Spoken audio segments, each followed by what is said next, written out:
Let's talk about why remote work has exposed micromanagement like never before and what it's really about and what HR can do to shift that dynamic. Micromanagement isn't just annoying, it's corrosive, especially in hybrid and remote teams where trust, clarity, and outcomes matter more than ever. If we want impact over oversight, then we need leaders who know how to let go and HR teams brave enough to help them get there. Welcome to Reimagining HR with Trina Sunday, the rule-breaking podcast where we challenge our thinking and our current people practices. This podcast is for time-poor HR teams and business leaders who are feeling the burn, lacking laughs, and not feeling the love. I'm Trina, your host, and I'm here to cut through the BS, explore different ways of thinking, and create high-impact HR functions. Because happier, healthier organisations are better for our people and our bottom line. So if you are keen to flip traditional HR on its head, hit the follow or subscribe button so you're the first to know when new episodes drop. I'm here to help and also to shake things up. So let's get started. Okay, real talk. One person on Reddit said their manager made them do 3 end-of-day updates, a Trello board, a task list, and a summary email. If they forgot one, they'd get a gentle reminder around 10 p.m. Someone else on Twitter said that they weren't allowed to turn off their camera for 8 hours, not even to eat their lunch. And a digital workplace researcher on LinkedIn shared how her manager made her send a screenshot of her calendar every single morning. When she questioned it, the manager said, "I just need to see where your head's at." If you're thinking, wow, that's unhinged or worse, that kind of sounds like my team, then you're in the right place. Today, we're talking about micromanagers in the age of remote work, the ultimate final boss, why it's happening, why it's toxic, and what HR and people leaders can do to turn control into trust. Plus, a new way to think about fix, shift, or exit. It's our HR responses, people, and how to coach without conflict, and what the line between accountability and overkill really looks like. Whether you're a recovering micromanager, working for one, or just tired of being asked for just one more quick update, then let's get into it. Why is it happening? Micromanagement, to me, is a symptom, right? It's not a strategy. And let's be clear, micromanagement doesn't mean someone's a bad person, doesn't even mean they're a bad leader. What it does mean, more often than not, is that there's something deeper going on. Visibility feels like control, and remote work has basically removed it. Remote work challenges how many managers have traditionally measured performance through presence. If I can't see them, how do we know they're working? That's the anxiety that we're talking about here. And Dr. Thomas Premasic, he calls out in his work this as an illusion of control. In environments where visibility is limited, insecure leaders overcompensate by grasping at what they can control. Updates, meetings, deliverables, often to the point of obsession. But at the end of the day, micromanagement's an anxiety response. In his book, Why Do So Many Incompetent Men Become Leaders?, Dr. Thomas explores how ego, fear of failure, and insecurity often get disguised as leadership traits, especially in male-dominated or performance-obsessed workplaces. But as he says, micromanagement is rarely about the employee. It's about the manager's own anxiety or their unresolved need for control. And micromanagement is more often than not, it's anxiety in action. Fear that the team's going to fail, that leader's going to be blamed. It's perfectionism, the belief that only the manager can do it right. And that lack of trust in the people, but also the systems that are supposed to support them. It's also about identity shifts. I don't know who I am if I'm not managing. If I'm not walking the floor and I can't see who's on task, then what am I here for? Some leaders build their identity on being seen as present and involved. When the shift to remote work happened, their leadership toolkit as they knew it, which relied heavily on FaceTime, status meetings, and desk drop-bys, it became obsolete pretty much overnight, right? And that disorientation often turns into micromanagement. And Dr. Thomas argues that many leaders confuse confidence with competence. I'm sure you've all seen that. And confident micromanagers may believe that they're leading decisively when in fact they're projecting their own fears onto their team. which reminds me actually of an awesome quote from Dr. Thomas during his TEDx on surprising qualities of great leaders or something like that, where he said, the problem in leadership is not the presence of too many incompetent people. It's that we often reward the wrong traits. Overconfidence instead of competence, charisma over humility. So it's not that we have too many Muppets. It's that we keep rewarding their overconfidence and their charm. That's the problem here. And there's a cost, right? Not just emotionally, although yes, it will crush your soul, but in very real terms, micromanagement leads to turnover, burnout, lost ideas, and that special kind of workplace trauma that sends people straight to their therapist couch or to seek.com.au at the same time. We can start with some numbers. Nearly a third of employees with micromanaging bosses are actively job hunting. And nearly 70% of employees say that micromanagement tanks their morale. That means, though, that if you have 10 people on your team and you're a micromanager, you can safely assume that 3 of them are updating their CV while pretending to work in your 8 a.m. check-in. And then, of course, we have the classic, people don't leave their jobs, they leave their manager. I would say they definitely leave their micromanager. And I'm pretty sure Liz Ryan said that. She's a Forbes contributor. But I would upgrade that to say they also leave their Slack pings, their 11 p.m. just checking in emails, and that suffocating feeling that someone is watching them like a hawk while they're trying to eat lunch off camera. But what micromanagement actually does, it's innovation dead on arrival. Like when people feel watched, judged, and second-guessed, they don't pitch bold ideas. They stick to the safe zone. You don't get the creativity, you get compliance. And compliance doesn't build the future. It builds boring status quo org charts and stuff. Ownership, that's gone. Like, why bother taking initiative if everything I do is going to be rewritten anyway? Micromanagement breeds learned helplessness, basically. Teams stop problem solving and they start waiting to be told what to do. That's not high performance. That's professional babysitting. And trust and psychological safety eroded. Micromanagement says loudly and clearly, I don't trust you. And when people don't feel trusted, they don't speak up. No stretch, no shine. And let's be real, psychological safety isn't just a fluffy HR term. It's the foundation of every top performing team. Google even studied it. Look up Google's Project Aristotle. And as a sidebar, it's actually super interesting to look at because really for 15 years from around the millennium, the term psychological safety was relatively well known maybe in academia, but it was barely mentioned in my world of HR or the world of work itself. But it was a project that Google did that was led by Julia Rozovsky that changed all of that. It kind of catalyzed our interest in psychological safety in the workplace. And it was essentially a research project undertaken by Google to understand what makes teams successful. And for 2 years, they studied nearly 200 teams at Google to look at that.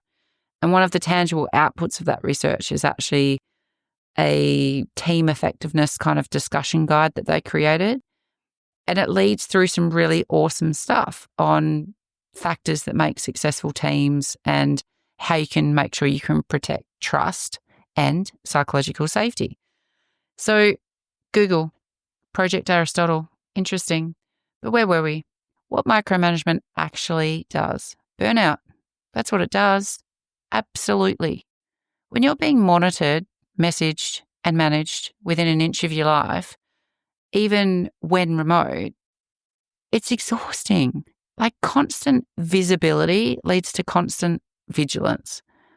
We need to worry about the presenteeism at the office. Now we've got Zoom-teeism, and it's just as toxic, or Teamsism, whatever you're using. But if we want to challenge the status quo, we need to get a bit uncomfortable with the truth here. A lot of micromanagers think they're being helpful, that they're showing up, being across the details, driving outcomes, but the team's not feeling supported, right? They're feeling surveilled. So you have to ask yourself, are your team's results the product of trust and ownership or fear and overfunctioning? Are people thriving or just surviving your collaborative, quote unquote, oversight. So, bit of a call out to watch for. If your team goes quiet every time you join a Zoom or a Teams call, if no one challenges your ideas, if your turnover rate is suspiciously high, it might not be a fit issue. It might be you. It might be you. But that's good news, because if it's you, you can fix it. But you can't fix it if you don't acknowledge it or own it. So, are you micromanaging your remote workers? Gartner's done work on recognizing and correcting micromanagement, and they offer this framework where you can self-assess your tendencies towards micromanagement and look at some steps on how to build trust within your remote teams. And I was looking at those questions the other day after a coaching call, and it's like, if you want to ask yourself some questions to determine if you are a micromanager in the world of remote work, ask yourself these things. Do I often have concerns about or question employees' productivity? That could be outspoken or in your own head. Do I find myself constantly wanting to be informed of every bit of progress made? Do I peek into system records to check that someone's actually done what I asked? Do I find myself limiting others' authority to keep myself engaged with initiatives? Do I find it difficult to delegate tasks because I don't trust that they're going to get done? If you answered yes to any of those questions, you're likely a micromanager. Hi, my name's Trina Sunday, and I have 100% been a micromanager. And if I'm honest, I still go through bouts of being micro with the Reimagine HR remote team. The best thing about knowing that you've got micromanagement tendencies, you can do some stuff about it, right? There's actions that you can take to curb micromanaging, to avoid crossing the line from supervision into micromanagement. And there's two sides to that. There's the things you can do for yourself, the me actions, what I need to work on myself to tame my micromanagement tendencies, or the them actions, what I have to work on with my team members to build trust and engage in the right ways at the right times. Gartner talk about taming your inner micromanager. And you do need to reflect on some key questions to see if you kind of got some room for improvement here. Looking at, do you add value to the business with the amount of time that you're spending supervising people? And should you be dedicating that time to more strategic activities or activities that raise more money? And at the end of the day, you need to block time out and devote time to looking and reflecting on those questions. But not a lot of us block time out to do reflection. There's another thing that they recommend to curb your micromanagement, that's around setting a perfection scale of 1 to 10. So perfection can refer to the amount of functionality of a project or a product, how perfect do you want it to be? And ask yourself, are you pushing for a 10 where an 8 is actually enough? And then the one that I look at is, my way is not the only way. And I have that written above my desk. And it's about applying the 80-20 rule. You can use the 80-20 rule in lots of different ways, quite creatively if you think of 10 ways to use an 80-20 rule. But in this case, it's in 80% of the cases, leave your employees to approach an activity their way. And in 20% of the cases, guide them to do it your way. 80% of the time, do it your way. Have a crack. Fully empower the team is actually giving them the grace to push ahead with approaches or decisions that you don't in fact agree with. And that's the most difficult thing to do, especially if you are a micromanager. It's about trusting more and engaging less. And for the them actions, first, follow the golden rule of leading remote workers. Default to trust. Let your team members work through challenges autonomously and reduce as much as possible the number of checkpoints, control meetings that you've put in place. Ask how your team will benefit from your engagement, not how you will benefit from engaging with your team. And this has actually been really, really helpful in terms of how I'm showing up to try and empower my team more. I actually ask my team, am I going to add value if I come into this conversation? And if they say, no, not really, you're here because you want to understand where we're up to, I'm like, fine, I'll learn that another way. It's about guardrails, right? We need some guardrails to put up before, during, and after initiatives to try and keep ourselves from micromanaging. Because to empower our team members, they need to understand the impact and the scope of what's expected of them. Like, it's our job to fully articulate how their activities are crucial and how they fit together and what they're going to need to get the job done. If we don't do that, they can't run with it. And we're forced into a micromanagement by default because we have not done the empowering bit right. And so if we want to focus on outcomes, then don't waste our time getting caught in the weeds around how the job's done. Focus on the outcomes and what's agreed in terms of the timeframes. We want to be flexible and plan for worst case scenarios and things, but we then can't just blame the team and crush their self-esteem and completely spoil the bonds we have and the trust that we have with our employees by focusing on failures instead of just learning from them. Executive leaders, we know this, who make a concerted effort not to micromanage their remote workers, they have far more successful teams in the end. Who doesn't want that? Remote work is the new norm for many employees, but some leaders remain so concerned about achieving the same productivity that they once saw when everyone was on site. And leaders' perceived lack of control compels them, many of them anyway, to micromanage. But doing so just makes employees less engaged, motivated, and productive, right? Less, not more, which is what we actually want. So we have to gut check if we are micromanaging and then apply some changes to be a bit more productive and have trust-building behaviours as opposed to controlling ones.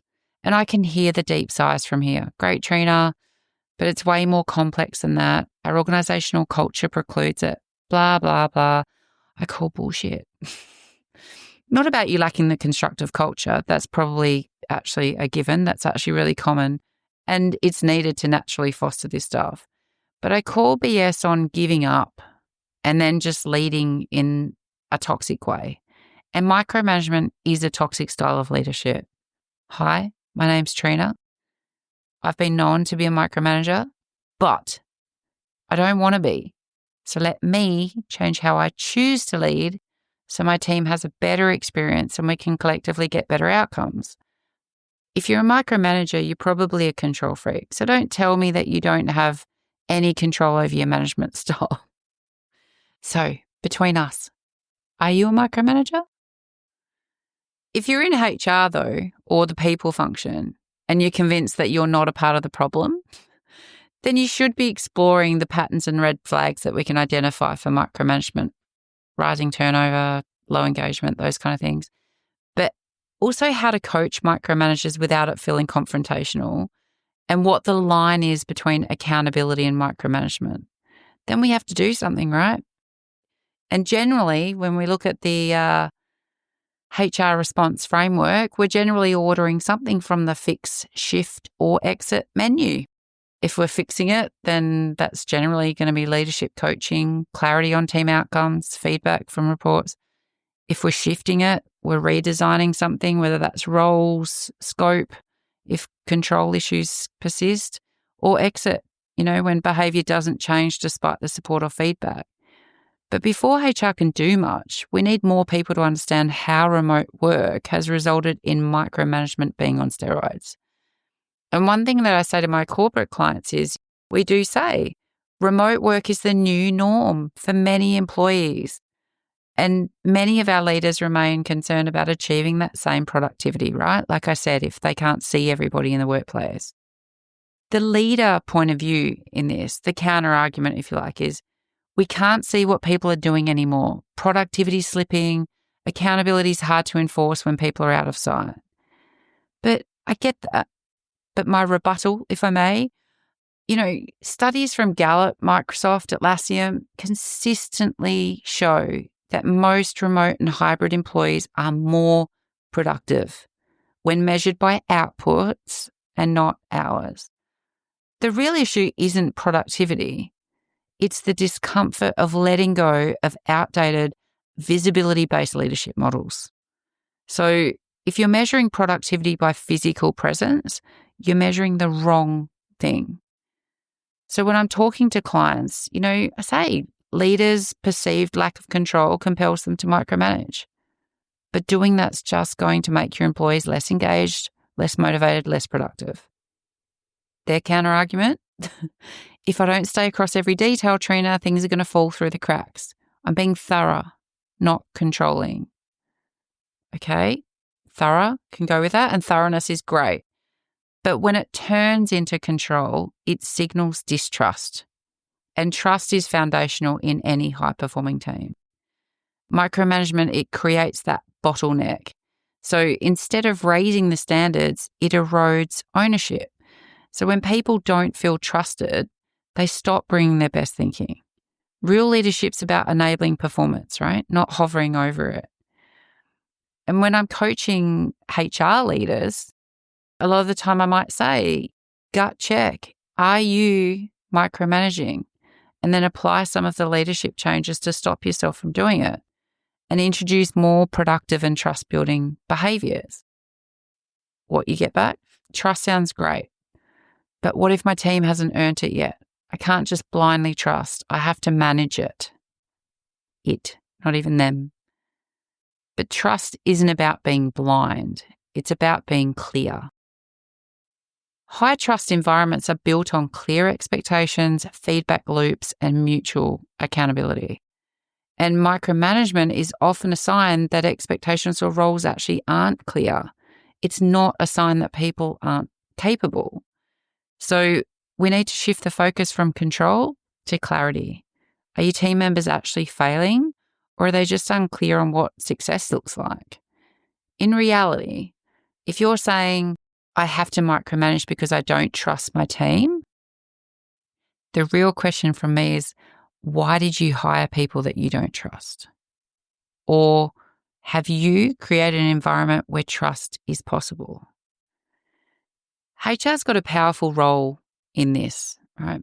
HR's role in identifying, addressing, and shifting micromanagement dynamics before they burn out your people and drive away your talent. There's a lot to do. There's also a whole heap of stuff that we shouldn't do, just quietly. And there's red flags that HR should watch for, and most HR teams are looking for these symptoms, like high turnover in a particular team or a leader's span of control. HR will often look for pockets of low engagement scores, but I would encourage honing in on autonomy, trust, and leadership support type questions. If employees are actually reporting excessive check-ins or lack of freedom to make decisions in exit interviews, would tune into that, right? Increased sick leave or psychological stress claims, we would tune into that. Managers who rewrite their team's work or jump onto Slack on the weekends, we would tune into that. But we need to actually label it, name it to tame it, if it's micromanagement. Because if we are putting a label on it and we are forming a view that we have micromanagement issues, then there's certain things that we need to do. And Gallup's employee engagement survey and others are useful resources in this. It uses questions like, do I have opportunity to do what I do best every day? Does my supervisor seem to care about me as a person? Those things can gauge some warning signs if you are trying to pinpoint if you've got micromanagement. But then it's like, what do you do with it? How do you address micromanagement without escalating conflict? What you don't do is call them a micromanager. Yeah, I learned that really early. It feels accusatory, and instead we want to reflect on what the team is experiencing. So we focus on the outcomes versus the behaviour. Your team is consistently delivering. Do you trust them to keep up without needing daily check-ins? Call them on it. We're getting the outcomes. Why are you forcing their hand to tell you every 5 minutes where they're at? And use the data, right? Peer feedback, engagement results, turnover numbers. Let the numbers start a conversation and normalise it. Micromanagement often comes from care or high standards. It's not coming a lot of the time from a bad place. So we need to explore how to shift that energy in a way that builds trust. And there's a few people that would use something like the GROW model for leadership coaching for that, which can be a great framework to help leaders set goals, assess reality, explore options, build trust, based action plans. That's a really practical coaching model. I'm not sure that the line between micromanagement and accountability is a fine one. I think that line is pretty strong. Micromanagement is focusing on process minutiae, not like accountability, which focuses on clear outcomes. Micromanagement is excessive check-ins and revisions. It's not about strategic progress reviews. It's about low trust and high control, not like accountability, which is high trust and high expectation. Micromanagement's redoing other work. Accountability is empowering others to deliver their own work. Micromanagement creates dependency, where accountability builds confidence and ownership. They're quite different. But the key thing is, are we measuring performance or presence? And a useful read would be a McKinsey one, where it's around redesigning performance management for hybrid teams.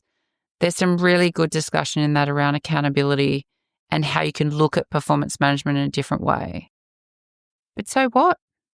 So what's HR going to do? What's our role? Well, I talked about fix it, shift it, or exit it. It's basically our 3-step model. It's pretty standard HR response framework, really, isn't it? If we're going to fix it, that's around coaching and capacity building, right? And when we would use that is if micromanagement stems from inexperience or insecurity or a past failure. And so, yes, we can offer leadership coaching, whether that's internal or external, and we can create more clarity around the team's outcomes. But it's also about encouraging upward feedback. And one thing that I really love in this, if we're trying to fix it, is getting like upward feedback and using skip level meetings.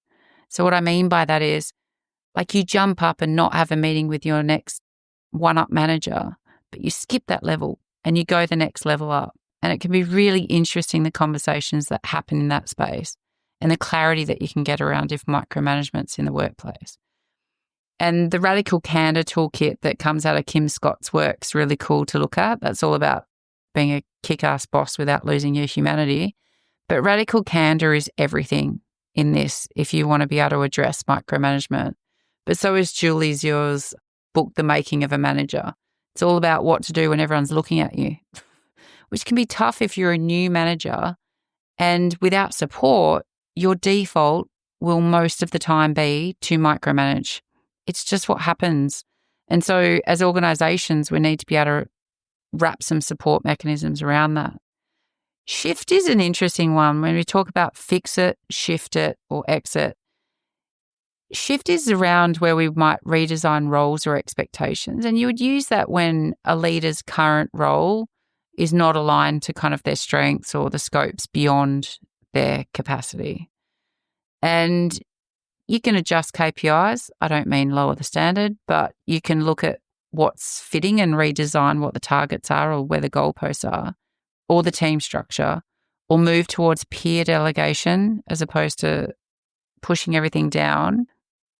But it's also about reducing decision bottlenecks. This is where I think it's really key, and clarifying decision-making rights. Micromanagement thrives if there is bottlenecks in decision-making, or our lack of decision-making clarity allows people to avoid making decisions, which means that we can micromanage all the time to be across things. So RACI models are good for that, right? Who's responsible, who's accountable, who needs to be consulted with, who needs to be informed. And Atlassian's Team Health Monitor was interesting for that too. That helps leaders and teams assess collaboration health and reduce friction. And so things like that can really help you shift things. But I feel like this is where we are most of the time when it comes to micromanagers, and where we often get stuck. There's a whole heap of employees, leaders, executives and HR teams doing not a lot to address the micromanagement that's growing rampant in our organisations, especially when we have remote workers. And when I talk about exit as an option, a HR response, I'm not talking about sacking everybody, but it's what do we do when change isn't happening? We've tried to fix it. We've tried to shift it, whether that's redesigning the work or shifting goalposts, but it's just not happening. So despite the feedback and support, the manager's got no willingness or ability to change behaviour, and it's affecting the team. So A lot of approach for that is obviously you're documenting things, you're looking at internal mobility or managing transitions out. But our job there is to protect the team culture and morale. So now that I'm done with trying to exit stage right, here's what I'd like to take away from this episode. Micromanagement isn't a character flaw. It's a leadership glitch, one that becomes really supercharged in remote work. It's what happens when fear meets ambiguity, when control feels safer than trust, and when presence is mistaken for performance. But just because it's common doesn't mean it's acceptable. And just because you've done it doesn't mean you have to keep doing it. I know, because I've been there too. So whether you're a HR leader seeing the warning signs, a manager clinging to control, or a team member trying not to scream during your third daily stand-up, this is your moment to try and reframe. We don't need more check-ins. We need more check-ins with ourselves about why we lead the way we do and about what trust really means, about whether we're creating the conditions for people to do their best work or just perform productivity theatre, really, for our own comfort. And HR, well, we've got a job to do. We don't exist to babysit the status quo. We exist to shape the culture, coach the humans, and challenge the systems that reward control over clarity. We fix it, we shift it, or we call time on it. So we need to gut check our own habits, have the hard conversations, and for the love of psychological safety, stop asking for calendar screenshots. Remote work is here, and we've got an opportunity to get remote leadership right. Imagine that. Thanks for tuning in and leaning in to this week's episode as we look to reimagine how we show up for our people, organisations and community. Reach out to us via our website at reimaginehr.com.au with your HR horror stories or suggestions of people you'd love to hear from or topics you want to explore. It's all about people, purpose and impact, and we are here for all of it. Until next time, take care, team.